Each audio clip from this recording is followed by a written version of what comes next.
பிரதமர் மோடி தங்கள் டேடி என முன்னாள் அமைச்சர் ராஜேந்திர பாலாஜி மீண்டும் பேசியுள்ளார். விருதுநகர் மாவட்டம் சிவகாசியில் அதிமுக வாக்குச்சாவடி முகவர்களுக்கான பயிற்சி முகாம் நடைபெற்றது. இதில் பேசிய அவர், ரயில்வே பாலத்திற்கு அதிமுக கோரிக்கை வைத்ததால் தான் பிரதமர் அனுமதி அளிப்பார் என கூறினார். MP மாணிக்கம் தாகூர் ஊருக்கு ஏதாவது செய்திருக்கிறாரா எனவும் விமர்சித்தார். அங்க ராஜபாளையம் ரயில்வே பாலத்துக்கு 12 இருக்கு. முருகநகர் ராமத்தோடு பாலம் 12 எல்லாத்துக்கும் 5 பாலத்துக்கு சொல்லி போட்டு அதிமுக 2 திறந்து வச்சுட்டோம், 3க்கு பணம் ஒதுக்கிட்டோம்.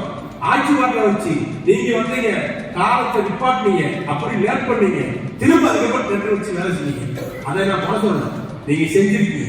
உங்களுடைய பணி இருக்கு. ஏதோ நீங்க தான் கொண்டு வந்த மாதிரி, நீங்க தான் பேசுறது மாதிரி மத்திய அரசுல உங்களால பெருசாக முடியுமா? மத்திய அரசு யார் இருக்கா? உங்க ஐயா இல்ல, எங்க ஐயா மோடி இருக்காரு, எங்க டாடி இருக்காரு.